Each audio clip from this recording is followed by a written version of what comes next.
And welcome to all of you. I have to say it is an extraordinary honor and pleasure to have the opportunity to be here this afternoon. And it's also a delight to be referred to as a student. It's been a while since I've been a student, but I like to think of myself as a lifelong student. What I'd like to do is get my panel out on stage here and get this session going. So if each of you could come up and take a seat, that would be great. Because before we get going with the panel, I want to get something going with you guys, because I want a better understanding of who all is here in the audience. My understanding, I know we have representatives here from all over the world and from all different walks of life.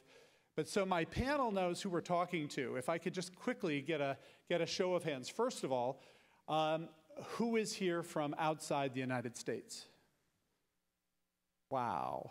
Wow. Okay. So now, who is here? Who of you works for a government organization at some level? Government representatives?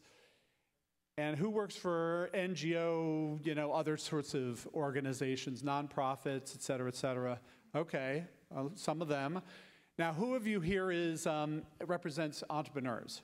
Who's an entrepreneur? Okay, so we got a lot of entrepreneurs here in the audience. Any investors here? I'm assuming we have. Okay. Entrepreneurs, I hope you keep your hands up. Entrepreneurs? Okay. Who else has money, by the way? Who else has, just raise your hand. Okay. Okay. All right. Thanks. Just wanted to help. All right. Great. So that gives us a sense of who is here today. So what I want to do is have each of my panelists here introduce themselves briefly. And then we're going to have a few remarks on the topic of the panel, which is entrepreneurship and innovation as engines of economic growth. So first, I'm going to ask Phil if you would introduce yourself. Sure. I'm Phil Auerswald. I'm from the Kauffman Foundation and George Mason University. I'm also the founder and co-editor of Innovations Journal about entrepreneurial solutions to global challenges. And see a lot of familiar faces here, some of them waving. Hey, Vivek, how you doing? And the author of The Coming Prosperity, How Entrepreneurs Are Transforming the Global Economy. And Vivek was part of a very small crowd listening to me hear about this, speak about this book a little while back. I came to this from rich country entrepreneurship and innovation, valley of death sort of stuff. How do we finance the transition of technologies from invention to innovation? And about 7 or 8 years ago, looked out at the world and had the opportunity to work with Iqbal Kadir, who's the founder of Grameenphone, to launch innovations, and really redirected my interests towards the tremendous changes that are happening all around the world in entrepreneurship and innovation. And now I really sort of work more globally on these topics. So, and now Rick, if you would say a few words. Just waiting for the mic to come on. Hello, everyone. I'm Rick Sammons, Executive Director of the Global Green Growth Institute, not initiative as it's indicated here. I am involved in setting up probably the world's newest intergovernmental organization.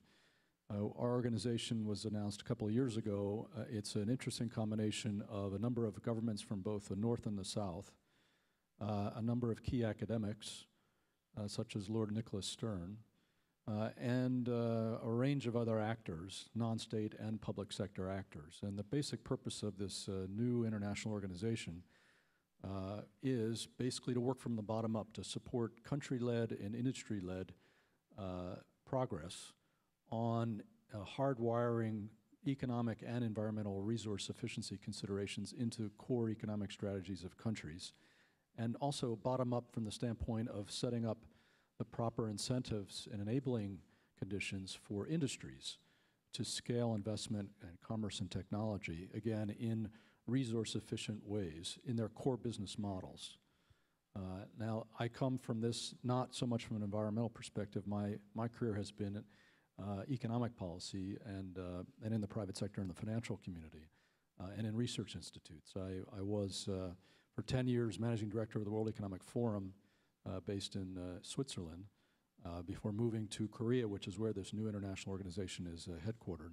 And prior to that, I worked in the U.S. government as a special assistant to President Clinton for international economic policy and economic policy advisor to Tom Daschle, the Senate then minority leader. So I'm very happy to be here. I think the angle you're taking, basically to re-engineer the very model of economic growth, corresponds precisely to what the mission is of our particular organization, and I'll get into that a little bit later. Perfect, thanks. And Gerardo. Good afternoon. Pleasure to be here. Thank you. Working? Yes. My name is Gerardo Corrochano. I am the Director for Private and Financial Sector Development in the European region of the World Bank in Washington, D.C. But I'm also, for about a year now, Director of the newly created Innovation, Technology, Entrepreneurship practice, global practice of the World Bank.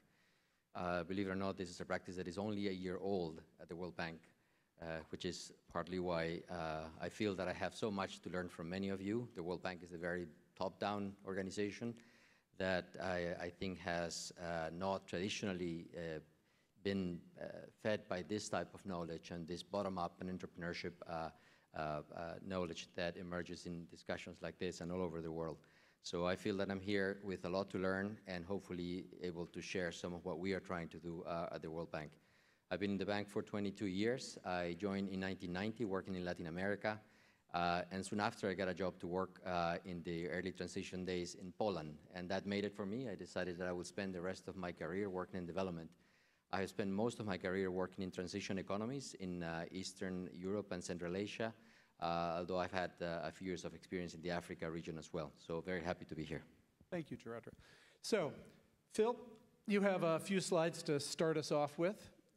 Well, I hope it's more insights than slides. Okay. You have a few insights to start us off with. Thank you. First of all, I'm delighted to be here. I mean, when Victor started out and said, our vision is to reinvent thinking about economic development, that seems, like a grand ambition. But the first comment I want to make is that the moment is ripe to do exactly that. And why is that? Well, we have two things that are happening in the world today. One is that the majority of the world's population is finally joining the global economy. And that's been happening for the last 20 years. It's going to continue to happen for the coming sort of 30, 40 years. And so that means that really the benefits of 400 years of technological change and institutional development that until now have only benefited 1/6 of the world are now going to reach everyone. And we see it all around us. The second thing that's happening is that the opportunity to contribute to that development is distributed in a way that it has never been in the past. And these are linked. So the possibility to engage, to create, to collaborate is at the same time that the process of development is accelerating, expanding outwards. And so we're having this sort of scale out technology explosion that follows upon the scale up technologies of the 20th century. The reason that there's a tremendous opportunity to reinvent thinking about economic development is until now, those two major developments are almost totally disconnected.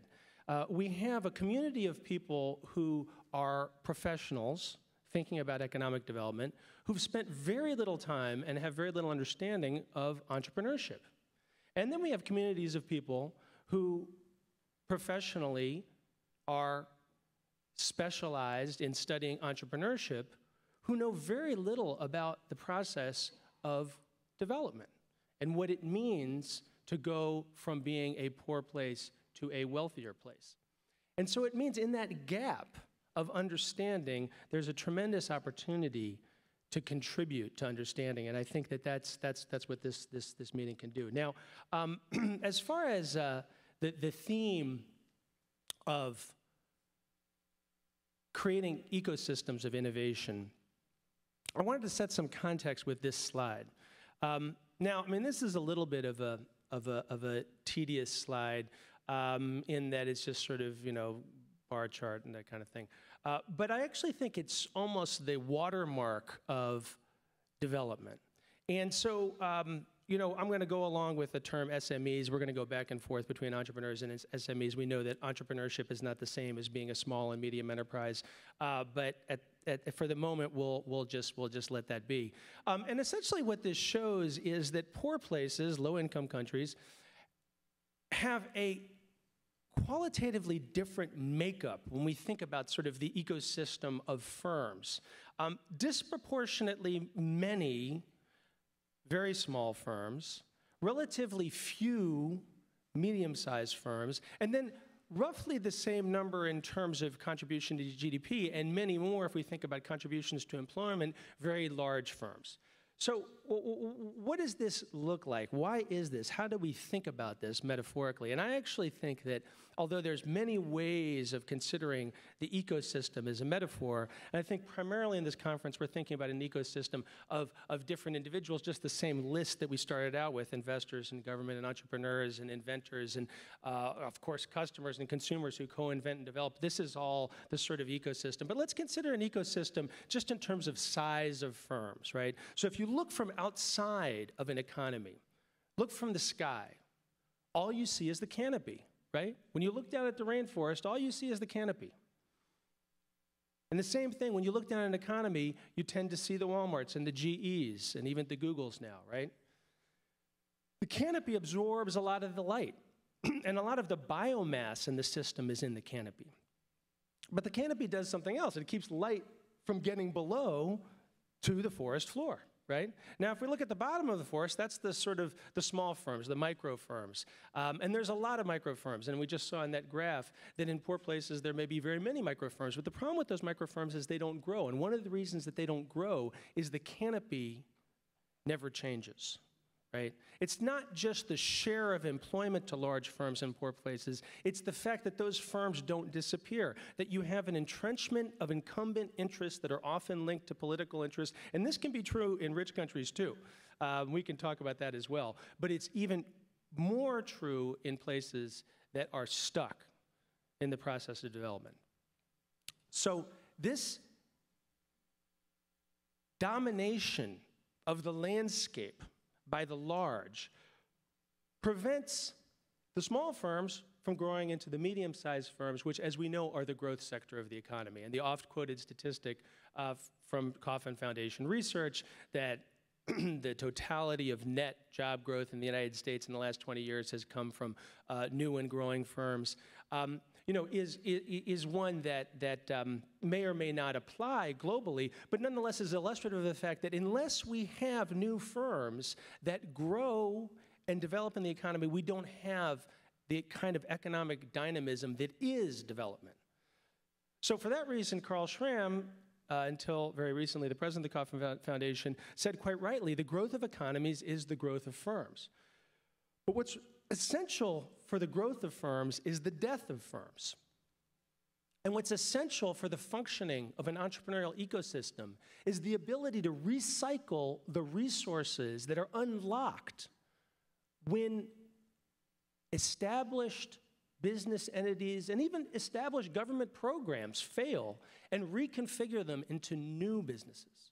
And so this totality of the economic ecosystem, the environmental ecosystem, is not just about nurturing the new. It's also about ceasing the protections and support of the old that undermine the functioning, the natural functioning and recycling of the resources that is essential to the creation of an entrepreneurial ecosystem. So I would say, just to close, then it's sort of, what does this mean? What do we do with this information? The first thing, the first rule to kind of keep in mind is Peter Drucker's comment, there's nothing more useless than doing efficiently that which should not be done at all.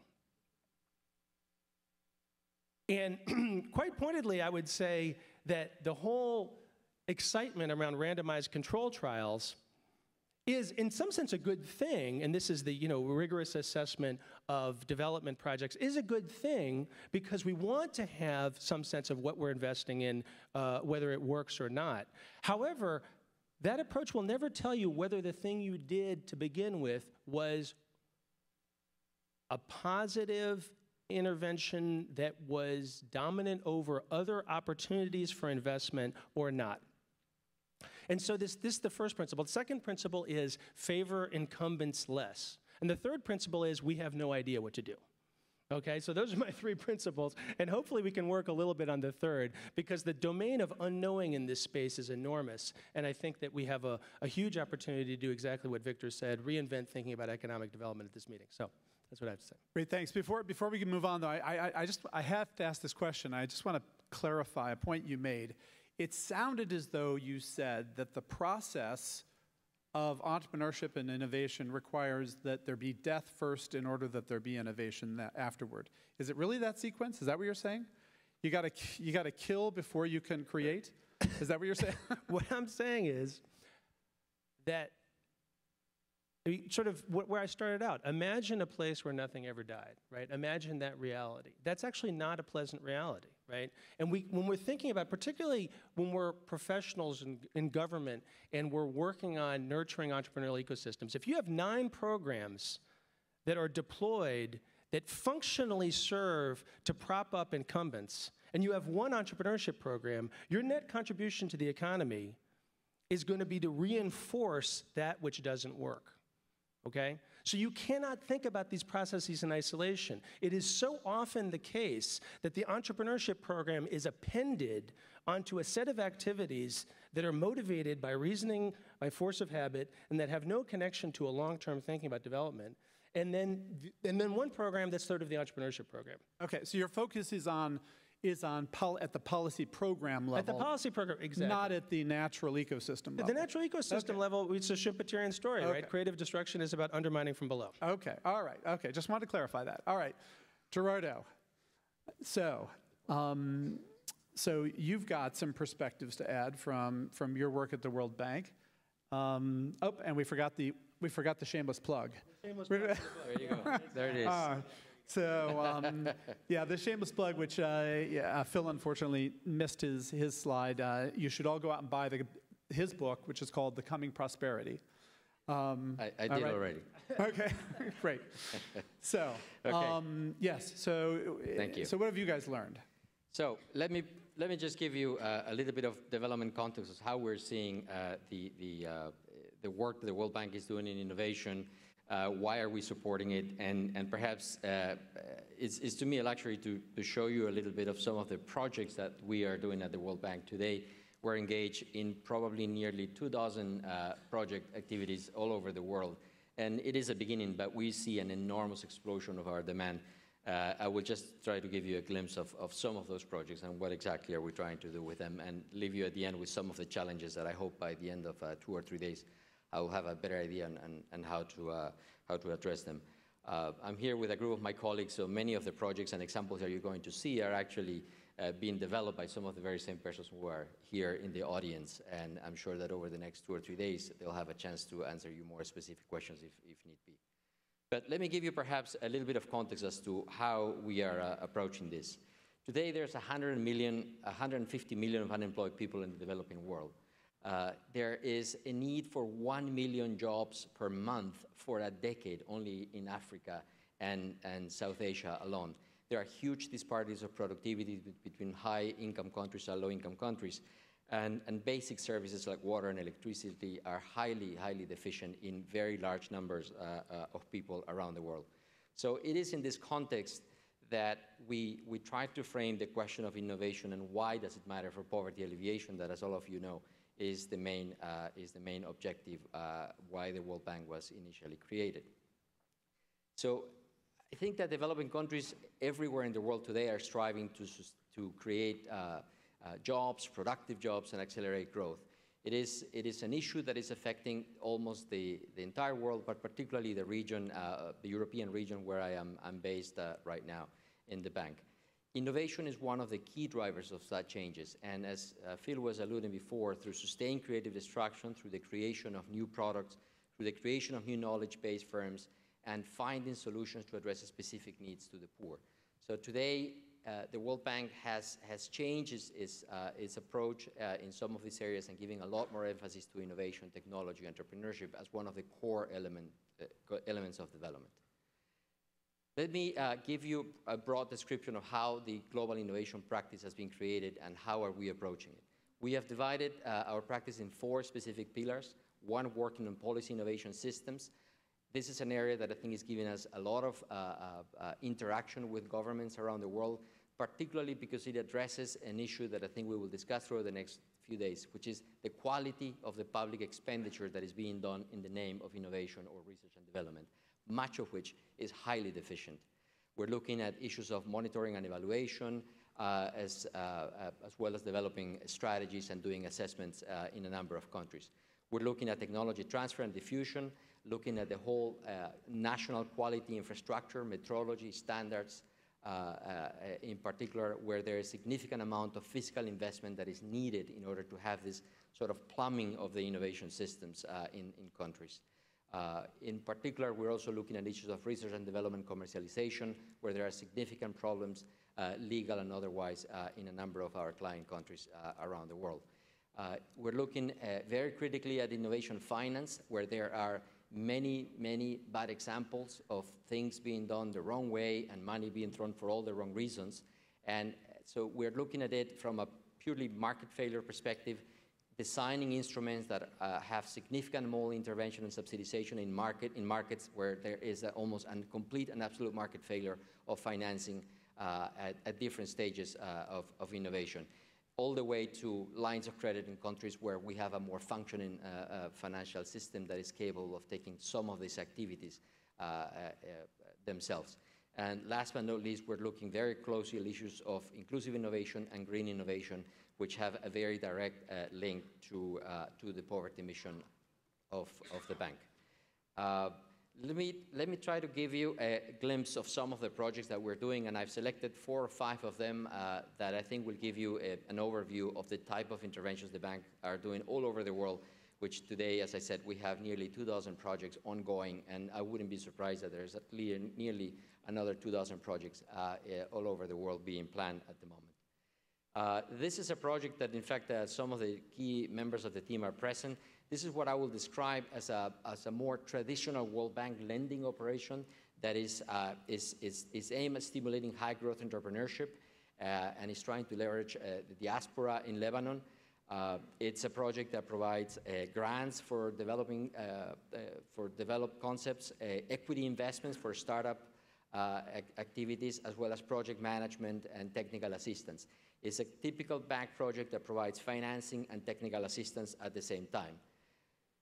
This is a pilot project that we're doing in Indonesia today.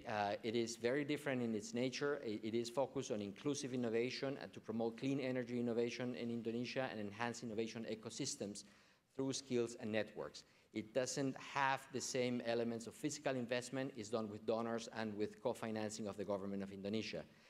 Essentially, what the project tries to do is identify green entrepreneurs, put them through a boot camp, and through a process of selection, end up finding a shorter number of entrepreneurs that are elected to receive extensive mentoring and technical assistance. This is a project that is done by our InfoDev arm. InfoDev is a grant-funded unit that is part of our innovation, technology, entrepreneurship practice. The challenge here is that there is basically no early-stage technology innovation in most countries, developing countries of the world. The solution that we have identified is the creation of climate innovation centers. The financing is entirely based, is donor-based, and in some cases by the governments themselves. The government the program creates these climate innovation centers that provide a holistic approach all the way from basic technical assistance, market intelligence, all the way to venture financing. Today, we have opened about 5 of these climate innovation centers. I think Kenya, Ethiopia, India, and South Africa are about to be open, and we're working on Vietnam, Morocco, and the Caribbean at the moment. And I believe there will be many more coming up as this is being seen as a very successful venture. We are today creating an innovation policy platform. It's a web-based interactive portal. It provides practitioner access to design, to best practices, to novel solutions, and is helping them to implement monitoring and evaluation systems. This is a joint initiative we are doing with the OECD and is expected to be launched shortly. Last but not least, we do very in-depth analytical work in certain areas of the world, not surprisingly, the European region in the transition economies, because of their long-lasting tradition in science and technology and research and development, is one of the ones that we've done the most. This is a book that has been issued by the World Bank that ended up, I was in a roadshow of the book a few months ago in Eastern Europe, and in the end we were left with 4 very, very basic conclusions. Linkages were fundamental, particularly in these countries that have a lot of legacy from the former planned economies. That linkages in which that determine why is there such a big establishment of research and development in these countries that is completely delinked from academia, is delinked from the outside world, is delinked from industry. We are taking a very critical look, as I said earlier, to financing instruments, much of which is actually being wasted. We're looking at institutional reforms which are needed, constituencies that attract and continue to absorb a significant amount of the expenses of the public expenditures of those countries in research and development. And last but not least, we're looking at the investment climate in a lot of these countries. So this is an example of what I said, a typical World Bank project, to donor at grant-based operations, to some of the knowledge activities, to some of the more analytical work that we're doing. And we're doing, as I said, a very large number of this type of interventions across the developing world. Let me leave you with 4 thoughts. Innovation is a very long-term commitment, and that is a very big problem for us at the moment. It is very difficult to persuade government officials with whom we interact that they need to invest in innovation. Somebody told me the other day something that left me always wondering, that many of the projects that we were proposing in innovation, it's very hard to take pictures of them compared to the bridges and the schools and things that the World Bank finances traditionally. So the long-term returns that innovation can offer to the public policies of these countries are very long-term, and politicians by definition have a very short-term return horizon. That, by the way, applies to many of the decision makers inside the World Bank as well. So it is very difficult to challenge them in this way and have them commit to long-term programs of innovation. Measurements and attributions is a significant problem for us. We're very good at measuring inputs. We are relatively bad at measuring the outputs of what we get of our projects. We are absolutely terrible at measuring the impact of what we do. And I'm sure this is an issue that is going to come back again and again. I think there's a lot that we need to learn, but measuring and attribution issues to innovation are a significant challenge to the sustainability of these efforts in the institution. Replicability and context across regions is also a very serious problem. Many of my colleagues have spent an enormous amount of time studying innovation systems in countries like Finland or Korea or Israel or Chile these days. And believe me, it's very difficult to use those best practices and transpose them to another country in a completely different context. So, and the heterogeneity and the institutional base and regulatory base under which we operate in different parts of the world is significantly different one to the other. As a result, it almost feels like every time you're starting all over again. And one of the reasons why this practice was created was precisely to try to understand what are the few valuable lessons that we can bring from one place to another. Last but not least is capacity constraints in many of the beneficiary countries with whom we work. It is extremely difficult, I think, to start these processes in developing countries, and part of the functions and the mission of the World Bank is to basically get some of those initial challenges and that initial institutional base created so that these things can take kind of a life of its own. So with that, as I said, many of my colleagues are in the audience, and I hope we have a chance to learn from you, interact with you during the next few days. Thank you. Thank you. That was great. And, you know, extraordinary how much the World Bank is doing. It was distressing that you had to end on all those challenges. But that's okay. That's reality. And hopefully part of the whole conference, and maybe we can get that started today, is to focus on the lessons learned, focused on what works, focus on trying to figure out how to overcome those challenges. But one thing I wanted to pick up that you said, there was a phrase you used, and I wasn't sure if it was accidental or intentional. You used the phrase high-growth entrepreneurs. And do you distinguish specifically between high-growth entrepreneurship opportunities and just entrepreneurship? Is there an important distinction there? Because I think it's a big distinction. I was wondering if that was intentional or not. I would tell you it depends. I think that it depends on the level of development of the country. There are countries where, frankly, we do what we can, not what we should, and that applies to particularly some of the lower income countries. And I'm not sure that the institution is ready to make that as a recommendation of one or the other being the optimal way forward or not. Okay. Okay. Well, perhaps we could talk about that distinction more later in the conference. So, Rick, Green Growth Technology Institute, right? Am I close? Very close. But so, what's your take on this issue of entrepreneurship and innovation as an engine of growth? So the framing of the session is entrepreneurship and innovation ecosystems. And so that's what I think I'll speak to. First, entrepreneurship and innovation are distinct concepts, quite clearly. And I think it'd be, although I sense that most of the folks in the room are really more on the innovation side of things, this is the tech community, we're in Silicon Valley, et cetera. I think it's, for purposes of grounding the conversation, I think it's worth just spending a moment on the distinction here. And it goes a bit to your last question about high growth entrepreneurship. What do we mean by that? Entrepreneurship is the thing that goes directly to your slide, Philip, where you were highlighting the role that SMEs play in high-income countries and the relatively small role that they play in terms of growth and employment in lower-income countries. Now, entrepreneurship is basically, creating businesses. It's private sector activity, private sector development, a subset of which may be high technology or, medium-level technology, but only a subset. And I would submit in a very unscientific way that subset would actually be it would be a minor proportion, not a insignificant, but a minor proportion of entrepreneurship.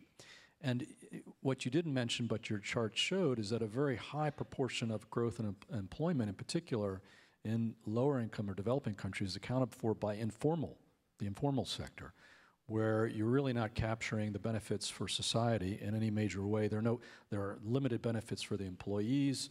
There are limited fiscal benefits in terms of the fiscal space in the country to be able to afford public services and others. So entrepreneurship is all about basically creating private sector-driven economic activity that pulls people in from the informal sector and thereby improves their standard of living, but also creates the space, the political space and institutional space in the economy, be able to grow a more diversified economy and generate resources for many other aspects of what the society is aspiring to do. So entrepreneurship is a very big deal, and I would posit, for purposes of a conference like this, which has set for itself the very lofty ambition of thinking about how the development model should be re-engineered, I would posit that the development community is guilty for at least the last couple of decades of being way behind the curve in emphasizing in both its policy advice and its resource allocation, private sector development, and particularly the ecosystem, getting to the title of this session, for entrepreneurship. To my mind, the ecosystem for entrepreneurship is fundamentally about basically the investment climate. It's about the institutional enabling environment for private sector investment, whether it be the big type that people are familiar with in the US or the very small scale type, which is more appropriate to what you would call micro businesses or SMEs. And let me tell you what I'm talking about first here. So this is about private property legal protections, contract dispute settlement, having adjudicatory procedures that are reliable, because if you're engaged in private activity and you get into a contract dispute, the only way you're going to feel comfortable about committing your funds is if you get in a dispute, there's some reasonably impartial, disinterested process for figuring out the problems. Minority shareholder protection when you're talking about a company context. Auditing and accounting frameworks and capacity, human capacity to be able to exercise that so there's a reasonable degree of transparency. Banking system, supervision and capacity, corporate governance rules, and very importantly, anti-corruption legal frameworks, and even more important than that, enforcement capacity and commitment. These are all things that are influenced by public administration. It's a very unsexy thing in development, but absolutely critical for creating an ecosystem for entrepreneurship and private sector development, and this transfer of large amounts of people who are very poor in the informal sector. By that I mean basically people scrounging around for themselves informally, on their own into companies, into whether they be private or publicly held. Now, this has been the handmaiden, essentially, institution building generally, but particularly entrepreneurship institution building, or what I would call more properly investment climate institution building. This has been the residual afterthought of the development community. Development, as we know, has been more focused on MDGs, appropriately so, which is basic human needs, which is basically grant financing for low-income countries. And it's been about infrastructure, and that tends to be big-ticket matters. It's not really been about this. You have a very small proportion of resources from institutions like multilateral development banks or bilateral aid institutions, and even in the development academic community has been really addressed this issue. So I would say that to achieve the goal that this conference is seeking to achieve, which is more technology or innovation, you cannot forget that a fundamental underpinning of that success will be a robust investment in building this investment-enabling institutional environment in developing countries, or what you might call the entrepreneurship world. Now let me shift to the innovation side, and particularly as it relates to the area that I'm working in these days more specifically, which is green growth. So this particular challenge of more resource-efficient growth is not so much, in my view, about generating in developing countries cutting-edge new technology or basic research. It's more likely to be about a diffusion and adaptation of appropriate existing technology. So here again, just as a cautionary note for the conversation here, I know we're at the seat of one of the world's greatest cutting-edge research establishments, both public and private. But if the focus here is a global innovation summit, particularly relating to developing countries, we've got to recognize, at least for the field that I'm involved in, which is a significant one, water, energy, agriculture, forestry, et cetera, it's going to be about creating an enabling set of conditions and institutions that facilitate the transfer, diffusion, and very importantly, adaptation of existing appropriate technology out there. And here, our approach, this new intergovernmental organization, which in and of itself is innovative because it's an intergovernmental organization that has a multi-sector public-private board, of which there are very, very few, if any, in the world that exist today. And it is evenly balanced between developed and developing countries in its governance. My colleague here from the World Bank will know from the recent appointment of his new president, there's a huge debate about, isn't it time in the 21st century to have a greater balance between the North and the South in the governance of institutions? We're trying to create a new kind of international organization that has, in fact, that balance between North and South and has the public and the private sectors and the academic community in it, et cetera. But in terms of our approach to trying to build that enabling environment for bottom-up, that is country-led and industry-led scaling, even as the top-down process in the world, which I would refer to as the UN negotiations and G20 types of processes, where basically these are sets of political commitments at a very broad level. The only way they're really going to be able to be met or implemented at speed and scale is if there is the bottom-up types of action by individual countries that make their own decision for their own economic self-interest purposes, that it is beneficial to solve for both, to solve for growth and employment on the one hand, their economic aspirations, but for resource security and efficiency and environmental stewardship on the other. And what we do to try to, as a public institution, to try to support that bottom-up progress on the countryside, basically is to provide advanced technical and management capacity for those countries at a very high central government level, namely at a prime ministerial or finance minister level, who have decided to try to re-engineer their growth model, basically what you folks are talking about here.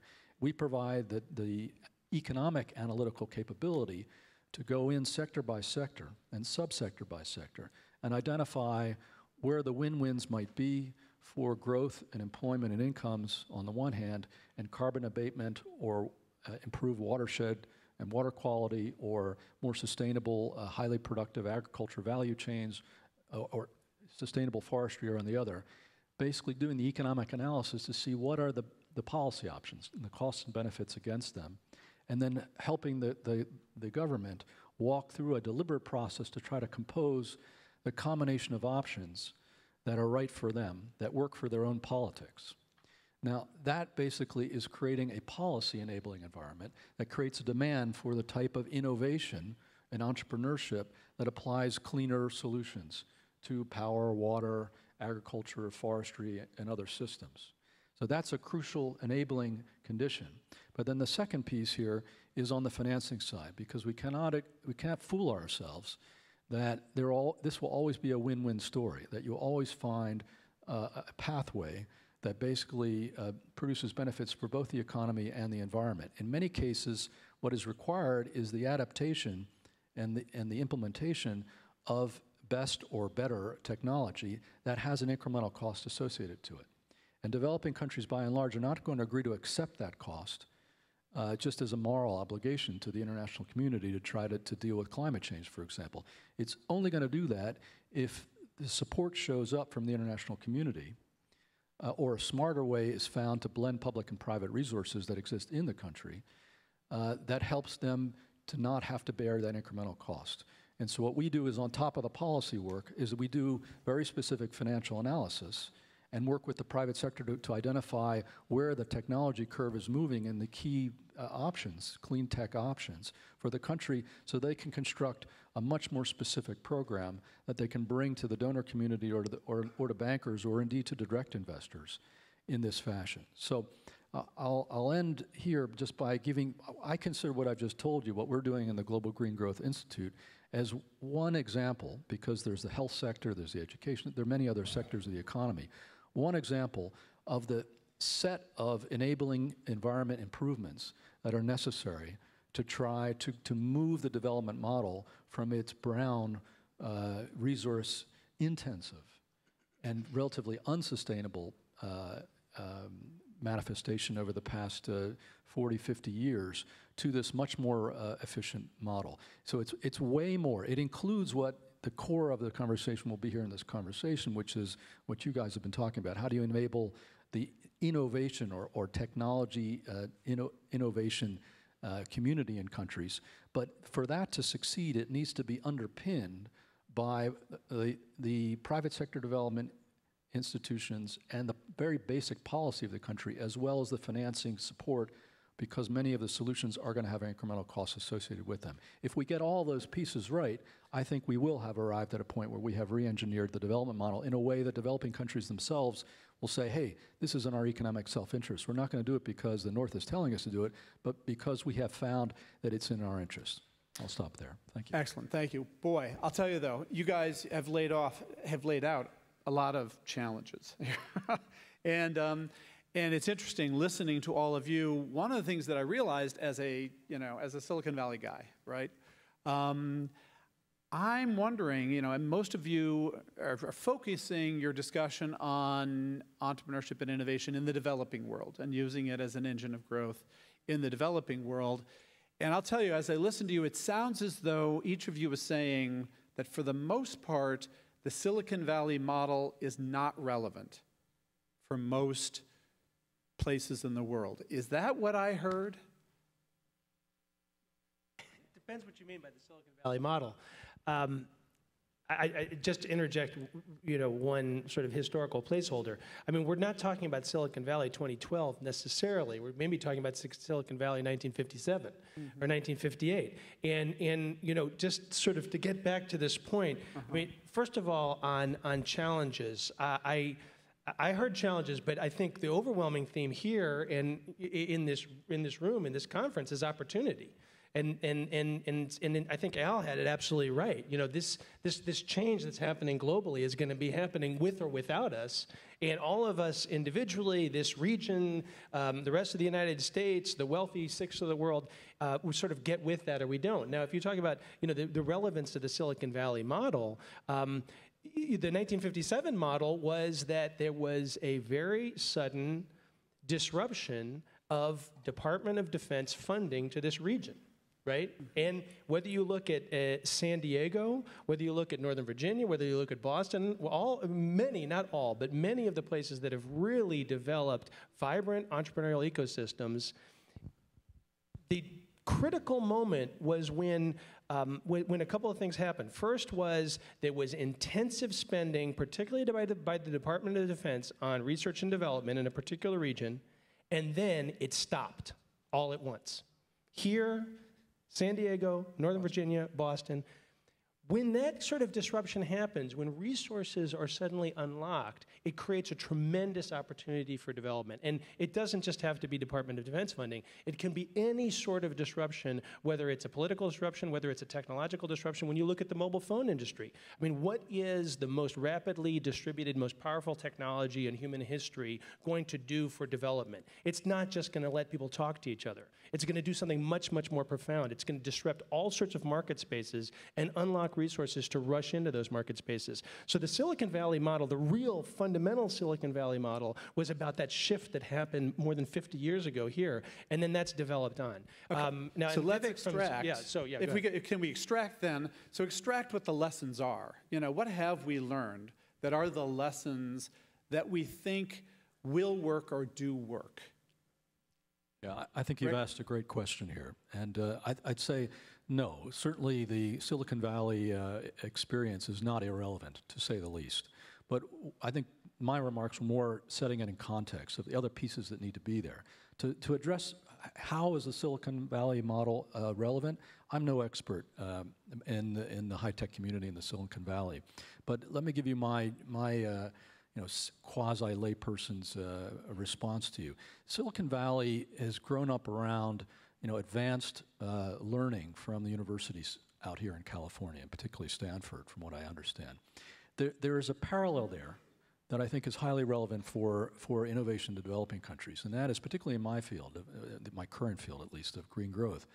What is particularly necessary is to develop the same type of knowledge transfer and application and commercialization value chain, intellectual value chain, but it won't be so much from cutting edge research and PhDs.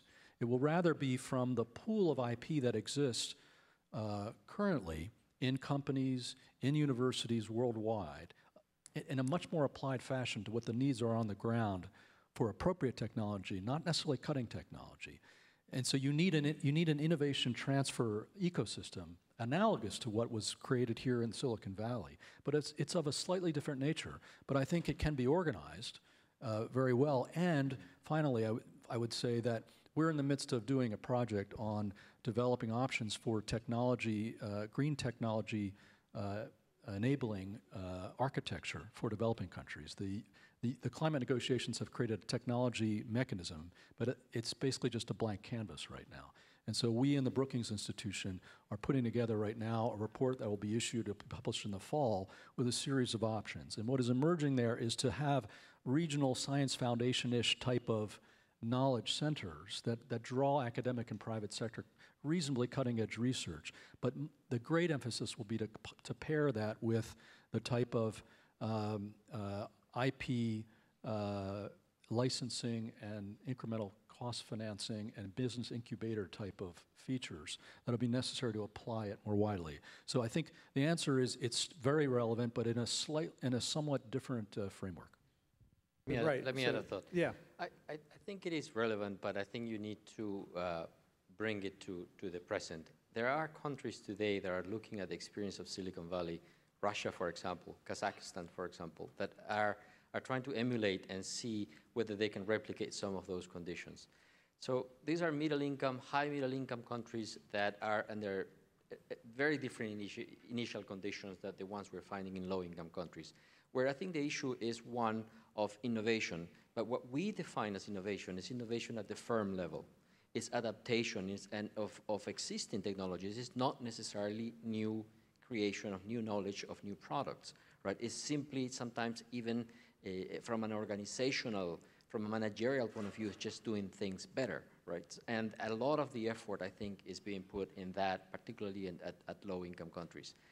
I wanted to react to one of the comments that I think that Rick did.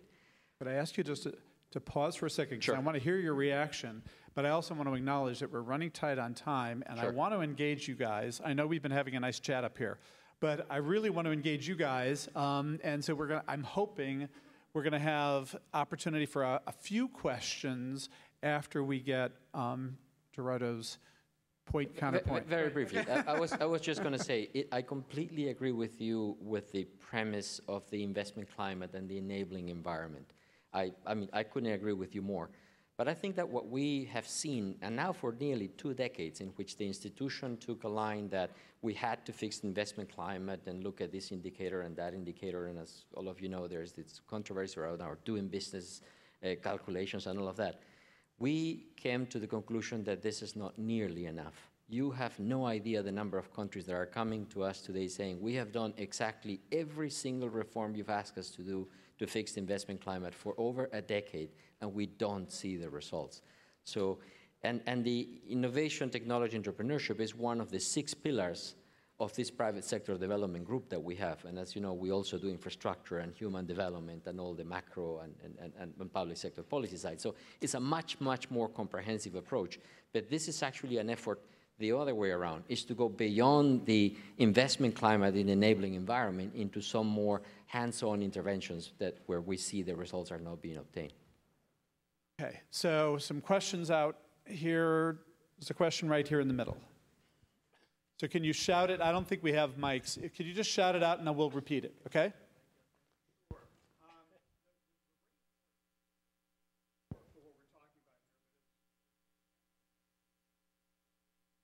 You don't have protection. You get eaten.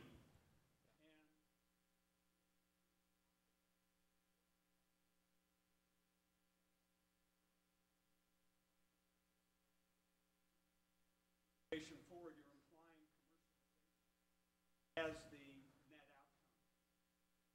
That ecosystem, it's intellectual property. What can we do to make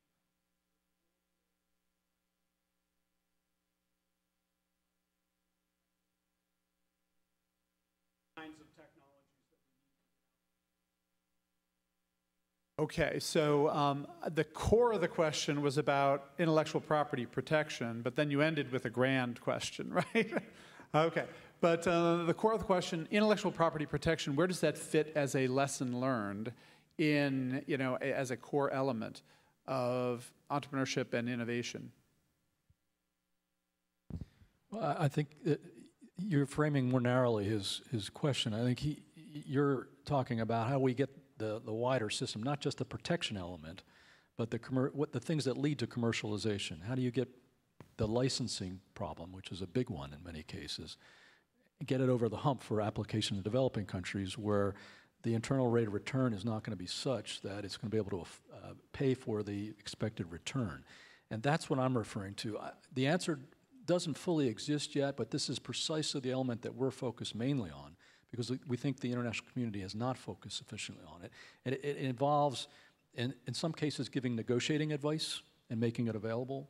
In other cases, it's about setting up some structures that are more standardized for 2-tier licensing.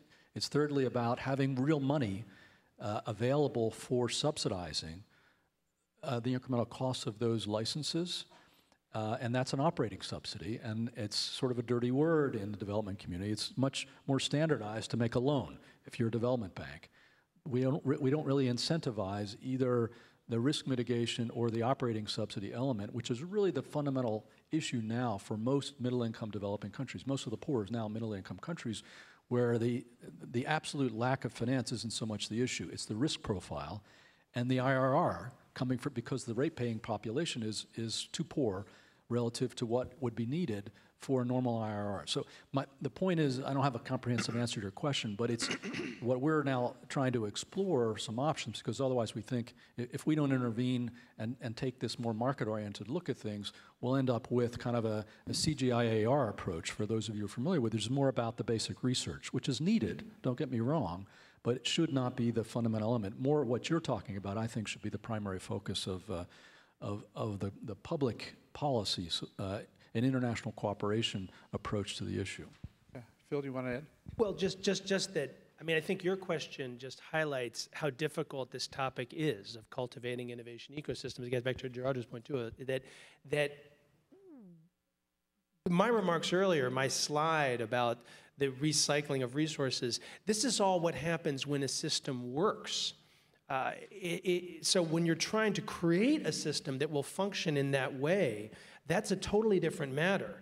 And I think that's the challenge of this conversation, that's the challenge of this discussion.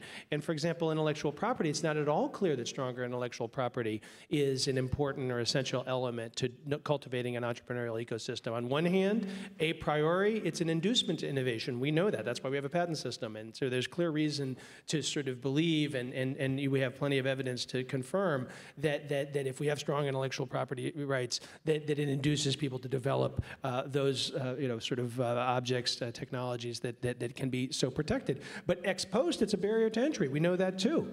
And to the extent that what we really want is a dynamic system that allows for entry over time and that allows for entrepreneurship and challenge of incumbents, then it can dissuade. So, I mean, that's an old story. We have an open innovation story. We have IBM, which is the world's largest patent holder, also a leader in open innovation. So this is clearly very complex, but it's certainly not only about strengthening intellectual property rights. And we could say the same thing across the board on all of the element of cultivating innovation ecosystems.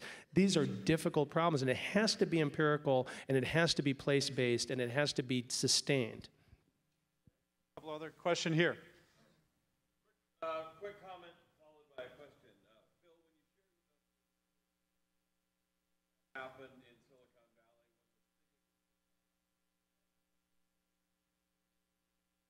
that seems to be an excellent example of death needing to precede life. That is indeed the case. My question is, where are there specific areas that happen to out the canopy, Yeah. out the canopy and let the light get down to the forest? I love to answer that question. I mean, I'm going to give two. Well, the question is, I mean, it gets back to this death preceding life, and do we have to have death before we have life? It's going to start to sound very theological in a moment. You know, it's going to talk about getting outside of my domain of expertise.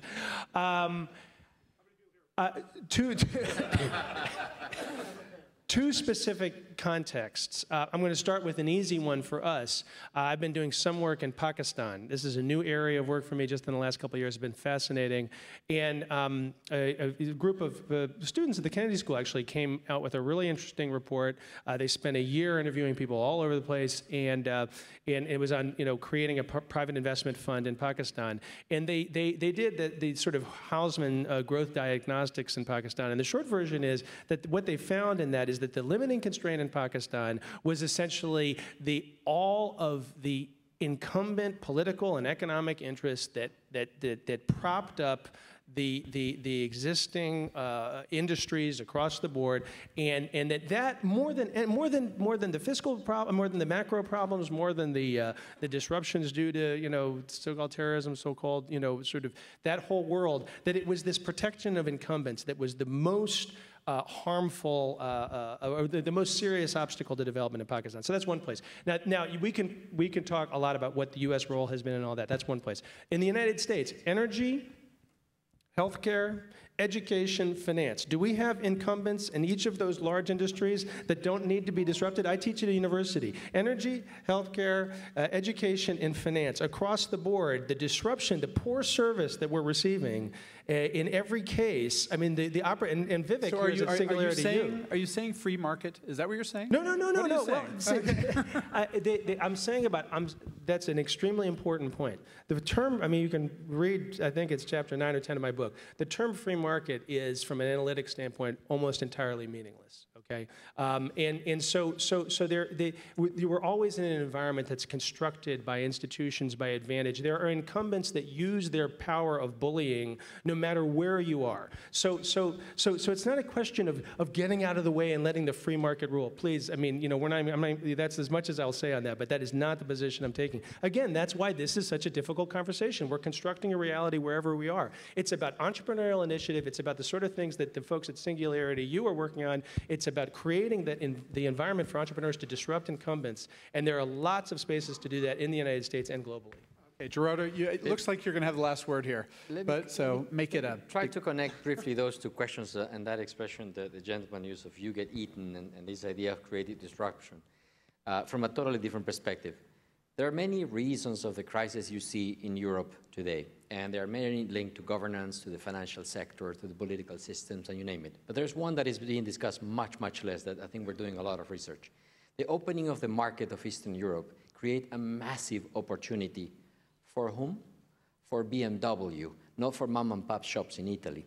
And a lot of the problem was that many of the small-scale base systems in Greece and in Italy and in Portugal and in Spain do not benefit the same way that some of the large German corporations benefit from the opening of the new markets. So we're doing a lot of research on how the scale of the firms is a key determinant to their impediment and has created this massive unemployment in other parts of Europe. So this is an example of how the cannabis are so big and thick that it reaches a point that there's no light going through and everything underneath starts to die. So just a thought to reflect, because it's often not something that I think we're only starting to understand some of their root causes. And there are many others, I understand, and that as well. But this is one to be considered. Great. Well, we could keep going, and I wish we could, but I'm getting the sign from off stage that we need to move forward. So if I could ask all of you to join me in thanking our distinguished panelists for...